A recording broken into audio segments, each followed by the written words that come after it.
Hello, and welcome to Conversations with Matt DeLockery.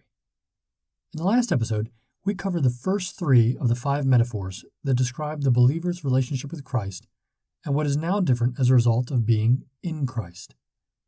Those were circumcision, baptism, and death and resurrection. Today, we're going to look at the last 2 and then pull everything together. If you remember from last time, we talked about all of these metaphors being connected. These are not independent ways of describing the believer's relationship with Christ. Rather, they are more like standing beside Paul and walking around this thing with him as he explains to us what it looks like from all sides. So, to continue on, we need to pick up the themes from the third metaphor, death and resurrection. We saw last time that those who are in Christ, i.e. those who are part of the church, have been forgiven for all their trespasses. But we never really talked about what those trespasses were. This is what verse 14 talks about. Verse 14 says, "By canceling the record of debt that stood against us with its legal demands, this he set aside, nailing it to the cross." So Christ was able to forgive us our trespasses by canceling the record of debt that stood against us with its legal demands. The obvious question is, what is the record of debt? Answering this will help us to figure out what Paul means by trespasses. Some people want to say that this record of debt is the Mosaic Law. You know, all those rules you find at the beginning part of the Bible. On the surface, it sounds good because the record of debt is further described as standing against us with its legal demands. And that sounds a lot like what people describe the Mosaic Law as doing.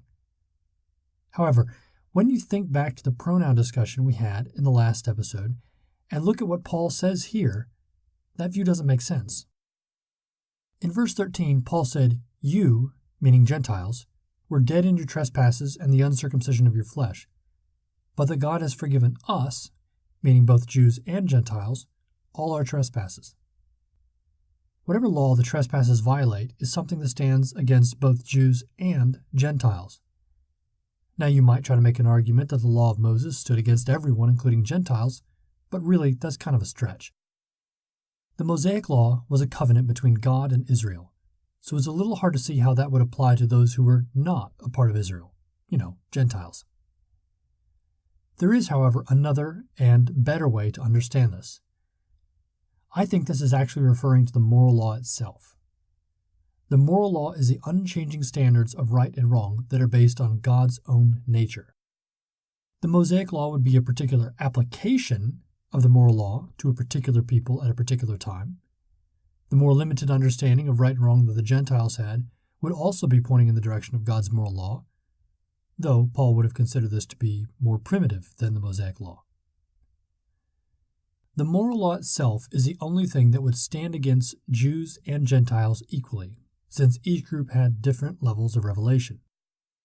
That means then that the record of debt that stands against everyone with its legal demands is the record of each person's actions in response to the moral law, or, more specifically, the record of each person's actions in response to what they had the ability to understand of the moral law. This is what the death of Christ on the cross removed. All men stand guilty before God of having broken the moral law, but those who become part of the new family God have received forgiveness. Finally, we come to the last of the 5 metaphors that describe the effects of our relationship with Christ, and that is disarming and triumph. 2:15. He disarmed the rulers and authorities and put them to open shame by triumphing over them in him. Let's start with the disarming. The rulers and authorities were the ones disarmed. But who are they and what was their weapon? There is no mention of any physical weapons in the letter.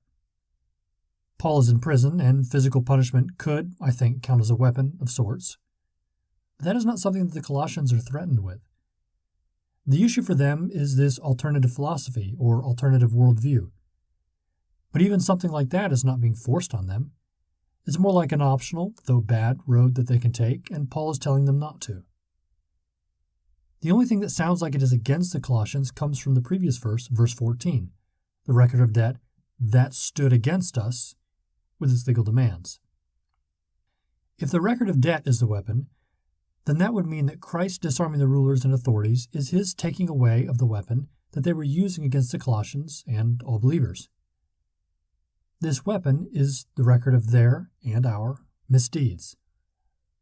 Since Christ has forgiven us for all of our trespasses, the things that we have done wrong can no longer be used against us. Let's see if we can explain this with an analogy. It's like a man is being blackmailed with some sort of secret he doesn't want his wife to know. Only in this case, he confesses to his wife what he did and she forgives him. Now, that secret the person is holding over him as blackmail is worthless. The weapon that was being used against him can no longer harm him. Now, I'm not saying that the Colossians, or us, are being blackmailed by evil forces, but the imagery is the same. The weapon that was held against us has been taken away by Christ. Since we have forgiveness, those who would wish to do us harm have nothing on us. They're without a weapon. All right then, who are the rulers and authorities? It can be tempting to look at evil human rulers and authorities, such as those who conspired to kill Jesus, and say that this points to them. However, I don't think humans have the ability to wield the record of a person's misdeeds as a weapon, or even have access to it. I think it makes better sense to think of these rulers and authorities as evil angelic forces who are accusing the people of God before God. It's like they're reporting to God everything that his people have done in an effort to show him that they are not good people and to show God, possibly, that his efforts have failed. However, as we know, since those who are in Christ have been forgiven, all the accusations come to nothing. Now, we can't know if that's the exact scenario that Paul had in mind because he doesn't say. Evil angelic beings accusing believers before God, that is. However, I think it does make the best sense to think of the rulers and authorities here as evil angelic beings who wish to do God's people harm. And if their weapon is a record of what people have done wrong, then something like what I just described seems reasonable, though it could be something else. Now, Christ does not just disarm these rulers and authorities. He also exposes them to open shame and triumphs over them. This word shame is really interesting. The Greek word behind this is used only one other time in the New Testament. It occurs in Matthew 1:19 when Joseph refused to make an example of Mary. If Joseph had exposed Mary, he would have not been actively shaming her, but she still would have been shamed. He would have been exposing her as an adulteress, and the shaming would have naturally resulted because of how what she had done would have been viewed by the community. This not only makes it clear that the rulers and authorities here wish the people of God harm, but we can see how things are going to end up for them. They will be put to an open shame when what they have done is revealed. Christ will triumph over them the same way a Roman military leader would celebrate a triumph after he defeated a great enemy in battle. And think back to those elemental spirits of the world from verse 8 that everyone was worried about.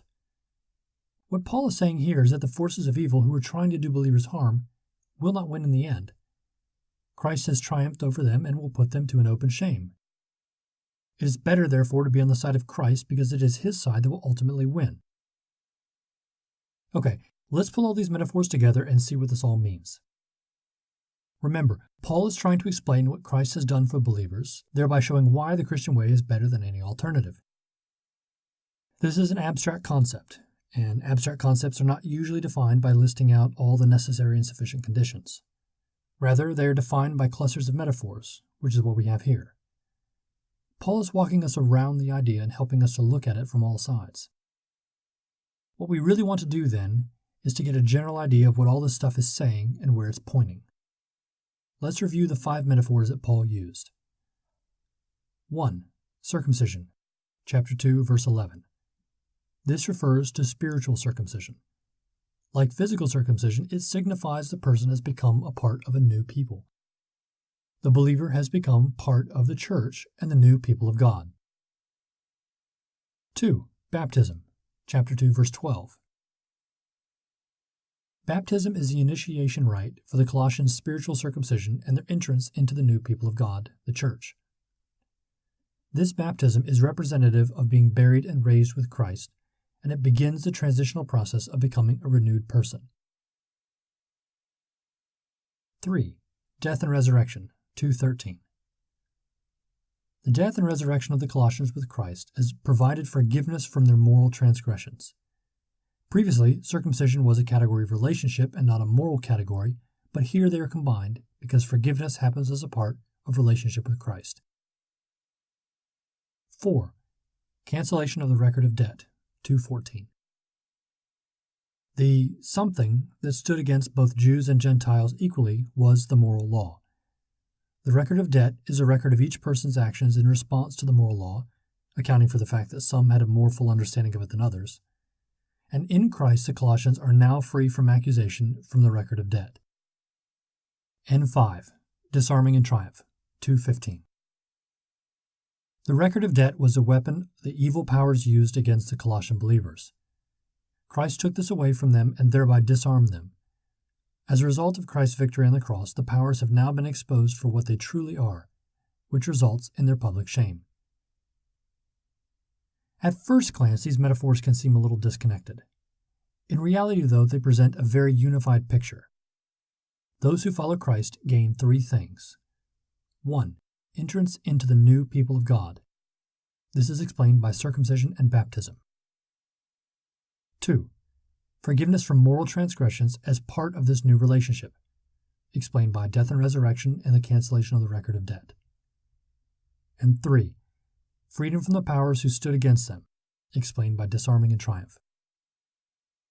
In Christ and only in Christ have Christians been transferred from their old existence as a part of the world and subject to the world's powers into a new people, the new people of God, in whom they have received forgiveness.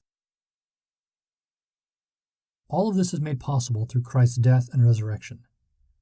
Therefore, because Christ is who he is, 1:15-20, and this new life comes through his death and resurrection, it is not possible that anyone else could have provided new life. Even if someone else had died on a cross in an attempt to do what Christ did, that person would still not have been the image of the invisible God and the creator of all things.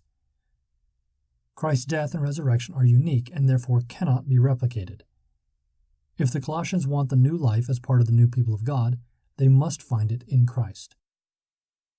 If we want new life as part of the new people of God, we must find it in Christ. We cannot achieve even a single thing apart from Christ, forgiveness, victory, etc., because all of the benefits we see in this passage are linked and are only possible through Christ's work. We have been made full and complete in Christ, and as we have received him, so we should walk in him. Nothing any other worldview can offer can come close.